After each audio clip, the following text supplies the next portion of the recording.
1월 17일 수요일 하나님 말씀입니다. 오늘은 창세기 3장 같이 읽어보려고 합니다. 24년 한 해 동안 성경의 핵심 사항들, 문맥들을 파악하며 하나님 말씀을 읽어가는 능력과 은혜를 같이 키우고 경험하는 그런 시간이 되면 좋겠습니다. 창세기 3장은 앞에 나온 1장과 2장과 대비해서 읽어보시고 앞으로 이 3장이 성경 말씀 전체에 미치는 영향도 미리 예측하시면서 살피시면 되겠습니다. 우선 3장 1절에 보면 새로운 표현이 하나 등장하죠. 뱀이 하나님께서 지으신 짐승 중에 가장 간교하다. 뱀이 여자에게 물어 이르되 하나님이 참으로 너희에게 동산 모든 나무 열매를 먹지 말라 하시더냐. 뱀이 여자에게 건네는 말이지요. 그래서 우선 우리가 한번 미리 생각할 것은 이 뱀이 단순한 짐승들 중에 하나인 뱀으로 이해할 것인가? 그렇지 않고 뱀으로 표현된 마치 요한계시록에 등장하는 용과 같이 표현된 사탄의 종로로 타는 사탄을 의미하는 표현으로 이해하고 읽을 것인가를 미리 한번 생각해 보아야겠습니다. 우선 뱀이 여자에게 건넨 말은 하나님께서 참으로 동산 모든 나무 열매를 먹지 말라고 하시더냐. 여러분 혹시 하나님께서 1장 2장에 창조하실 때 동산 가운데 선악을 알게 하는 나무와 여러 나무들을 만드시고 그 아담과 하와에게 무슨 말씀을 하셨는지 혹시 기억하십니까?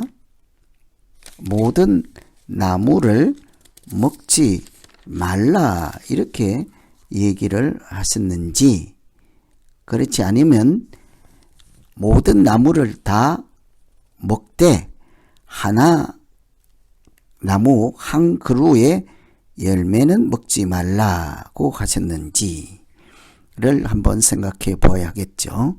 하나님은 모든 것을 먹어라, 모든 것을 금지한 것이 아니고요. 모든 것을 먹어라, 그러나 하나는 하지 말라고 했죠. 그런데 뱀은 전부 먹지 말라고 하더냐 이렇게 물어보는 거죠. 뱀은 그 여자로 하여금 하나님의 말씀을 의심하게 만들고 뭐라고 했던가, 진정한 의미가 무엇인가 이렇게 알쏭달쏭하게 유혹을 하죠. 하나님은 틀림없이 선악을 알게 하는 나무, 그 나무의 열매만 먹지 말라 하셨는데 뱀은 모든 나무의 열매를 먹지 말라고 하셨느냐? 비슷한 것 같아도 많이 다르죠. 전부 다 하라 하시고 하나만 금지하셨습니다. 뱀은 다 금지했느냐? 이렇게 표현을 바꾸었죠. 사실은 유혹받을 때, 사람이 넘어질 때 그 말 한마디 때문이잖아요. 아주 말을 조금만 비꼬아서 듣거나 비꼬면 그 본질이 완전히 달라질 수가 있습니다. 그래서 이 뱀은 여자에게 하나님 말씀을 가지고 유혹했다. 아주 중요한 대목이죠. 뱀이 여자에게 선악과 나무를 먹어라 이렇게 하지 않습니다. 하나님 말씀하신 것을 약간 왜곡, 변질해서 여자에게 들려주죠. 그때 그 여자는 하나님 말씀 정확하게 이해하지 않고 또 철저하게 순종하지 않고 그 말씀을 귀하게 듣지 않으니 하나님으로부터 받은 말씀을 쉽게 섣불리 또 부주의하게 이렇게 다르게 해석하고 사탄의 유혹에 넘어가고 말게 되는 것을 볼 수 있습니다. 그래서 이런 뱀으로 표현된 사탄의 유혹에 뱀과 여자가 각각 어떤 잘못을 하고 있는지 생각해 보면 4절에 결코 죽지 아니하리라 그러죠. 뱀이 여자에게 하는 이야기입니다. 너는 먹어도 절대 죽지 않는다. 결코 죽지 않는다. 하나님은 뭐라고 하셨습니까? 반드시 죽는다.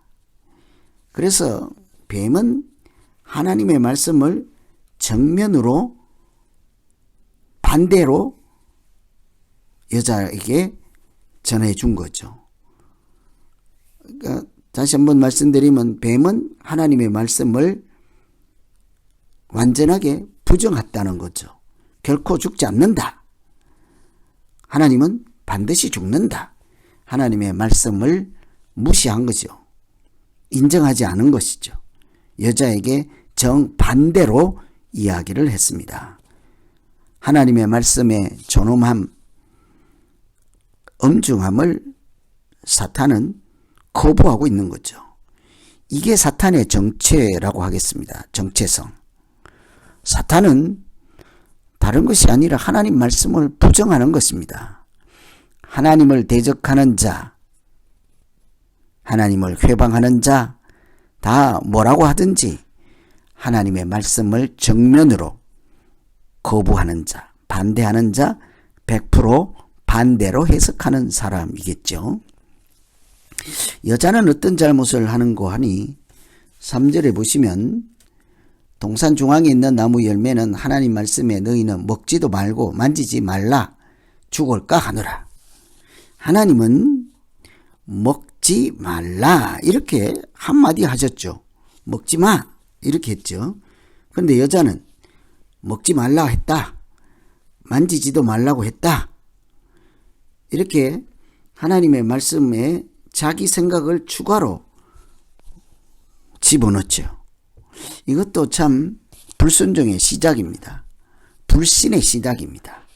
믿음이 흔들리는 하나님을 대적하는 아주 초반에 나타나는 증상이 하나님 말씀을 가볍게 여기는 거죠. 그리고 자기 생각대로 왜곡하는 거죠. 자기 주관을 덧입히는 거죠. 자기 생각으로 하나님 말씀을 덮어버리는 거죠. 여자는 먹지 말라 하신 말씀에 만지지도 말라고 했다. 언제 하나님께서 그런 말씀을 했습니까? 뿐만 아니라 반드시 죽는다 했으나 여자는 죽을까 하노라. 혹 안 죽을 수도 있다는 얘기죠. 이처럼 사탄과 여자가, 뱀과 여자가 3장에서 타락하고 죄를 범하는 과정에서 나타나는 것들 잘 보면 오늘날 우리 생활에서, 믿음 생활에서 이렇게 비슷하게 얼마든지 나타날 수 있다는 것, 쉽게 넘어갈 수 있다는 것 짐작할 수 있습니다. 첫째는 하나님 말씀을 그대로 믿지 아니하고 거부하고 반대로 해석하고 반대로 나아가는 거죠. 말씀을 부정하는 것, 말씀을 인정하지 않고 불신하는 것, 그 자체가 사실은 하나님을 대적하는 사탄이 하는 행위인 것을 오늘 말씀 가지고 볼 수가 있습니다. 처음에 사람들이 하나님 말씀도 있고 내 생각도 있어서 하나님 말씀에다가 순전하게 믿지 않고 그냥 그대로 받아들이지 않고 내 생각을 추가해서 하나님 말씀을 희석시키고 변형시키는 것, 뱀과 다를 바가 없는 거죠. 이렇게 사람이 3장에서는 뱀의 유혹으로 넘어지고 타락하고 죄를 범하는 이런 내용들이 등장하고 있습니다. 그래서 이 선악과를 먹고 난 다음에 어떤 일이 일어났을까 차원에서 보면 7절에 보시면 이에 그들의 눈이 밝아져 자기들이 벗은 줄을 알고 무화과 나무 잎을 엮어 치마로 삼았더라. 자기의 부끄러움을 알게 된 것이죠. 자기가 죄인이라는 것을 알게 된 것이라고 할 수 있습니다. 벗었음을 알고, 육체적인 벗음뿐만 아니라 하나님 앞에서 자기가 어떤 존재인가를 알게 된 것이죠. 그래서 무화과 나무로 잎을 엮어서 자기의 수치를 가리게 되었습니다. 이제 하나님 앞에서 떳떳하고 당당한 그런 모습, 1장과 2절에서 하나님이 보시기에 좋았다 하고 행복해 하시던 그런 모습이 이렇게 변형된 것이죠. 그런 모습을 잃어버린 거죠. 1장 2절에 하나님께서 사람을 창조하실 때 하나님의 형상을 따라 참 보시기에 좋았다 했습니다. 복을 주셨습니다. 그런 모습들에서 이제는 부끄러운 모습이 되었습니다. 뿐만 아니라 8절에 보면 여호와 하나님의 낯을 피하고 이렇게 동산 나무 가지에 숨지요. 그래서 이 하나님과 관계가 예전과 같지 않다는 거죠. 보시기에 좋고 행복하고 완전한 관계였다면 죄가 들어온 다음에 사람에게는 두려움이 등장하게 되었습니다. 하나님 볼 낯이 없게 된 거죠. 하나님과 관계가 깨어졌습니다. 9절에 내가 벗었으므로 두려워하여 숨었나이다. 10절이죠. 아담아 아담아 이렇게 하나님께서 찾을 때 두려워서 숨었다 그랬잖아요. 하나님 사이에 온전한 관계 대신에 이제는 두려운 마음이 들어서서 하나님 앞에 당당한 관계가 되지 못하게 되었습니다.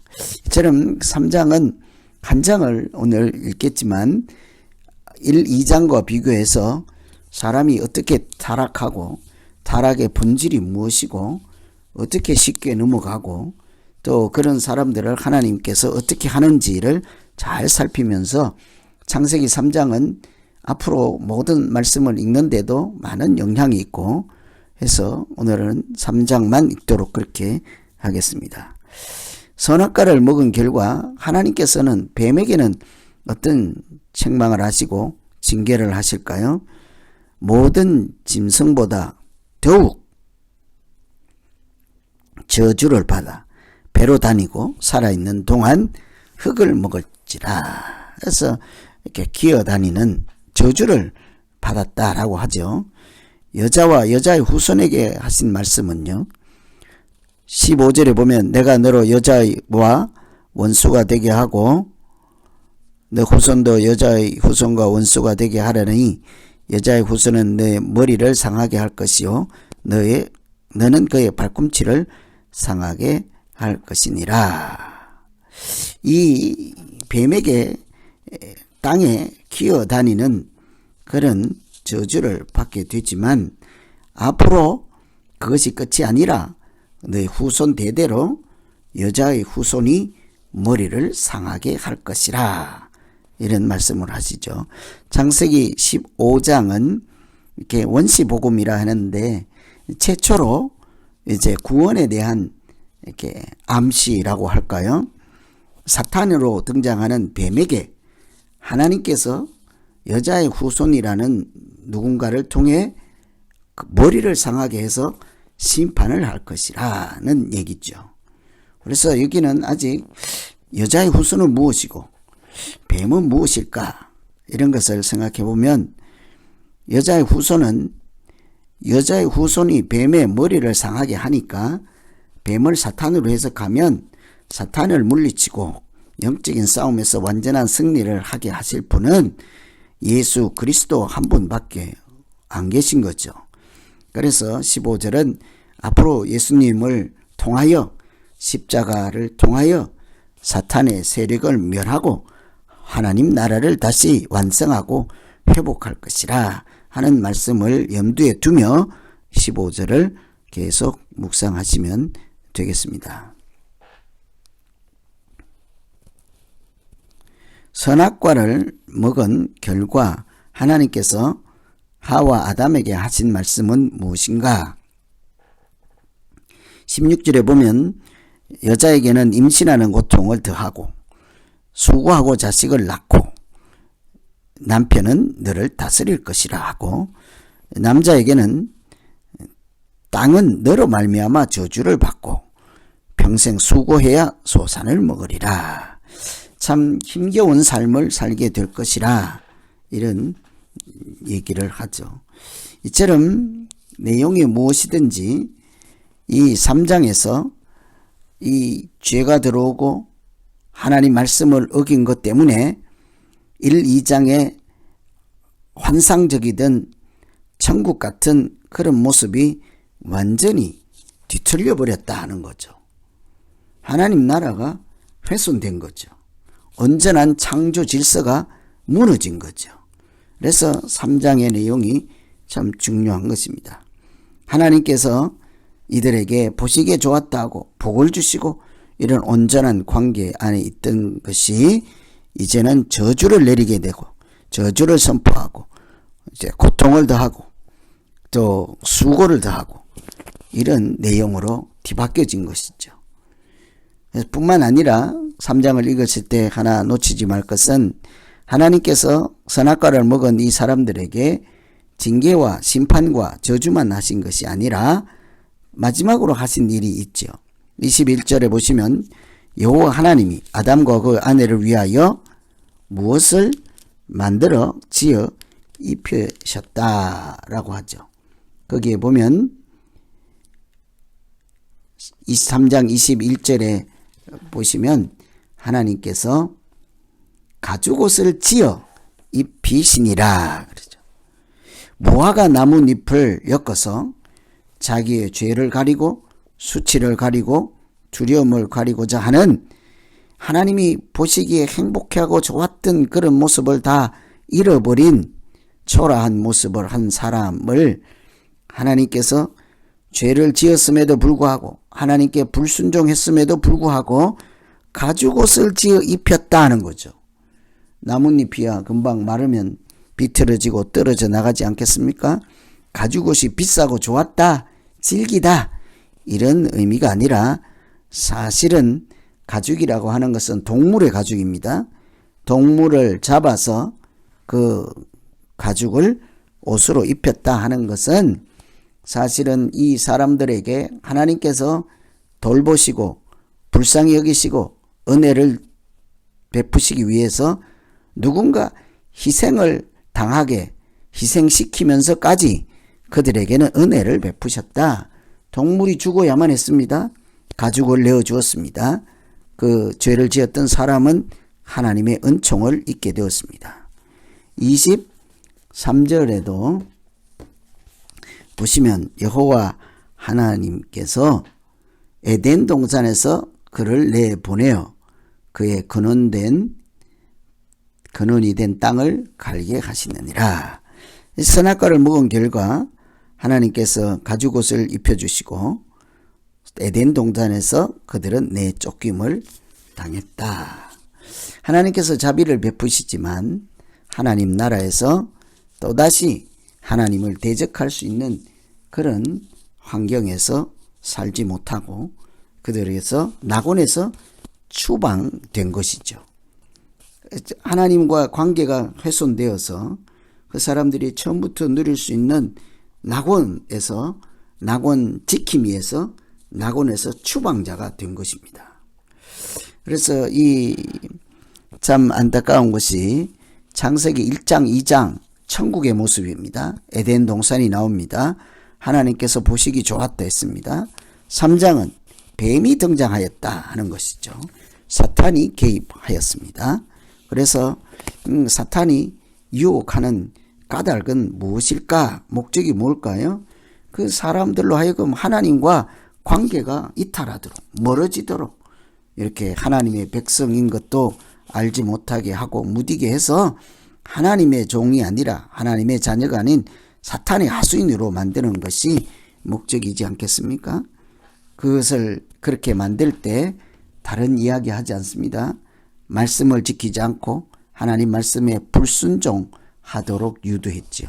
그래서 우리가 그 하나님 말씀 오늘 3장을 이해하는데 도움 질문에 보면 이번에 말씀을 지키지 않고 불순종하는 것이 죄가 될까 하죠. 이 3장을 읽을 때 하나 사람의 타락이라 이렇게 사람이 하나님으로부터 멀어져서 죄를 짓는 이런 이야기가 나오죠. 그런데 뭐 도둑질한 것도 아니고 강도질한 것도 아니고 살인한 것은 더욱 아닙니다. 그런데 왜 사람이 하나님 나라에서 추방되고 하나님으로부터 심판과 저주를 받아야만 될까요? 왜 그럴까요? 단 한 가지예요. 말씀을 지키지 않은, 선악과를 먹지 말라 했던 그것이 내용이 무엇이든지 간에 하나님 말씀을 그대로 인정하지 않고 불순종하여, 그 말씀을 불순종한다는 것은 하나님의 존재를, 하나님 되심을 인정하지 않고 자기가 마치 하나님의 말씀을 가볍게 해도 되는, 무시해도 되는, 지키지 않아도 되는 이런 교만한 생각을 한 거죠. 죄라고 하는 것은 다른 것이 아닙니다.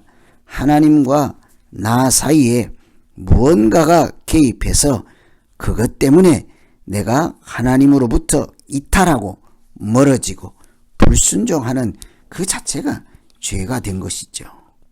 거기에 사탄이 역사했습니다. 그럼에도 불구하고 하나님은 가죽옷을 지어서 입히신 것은 마치 짐승을 제물 삼고 희생시켜서 사람에게 더 좋은 것, 은혜를 주셨잖아요.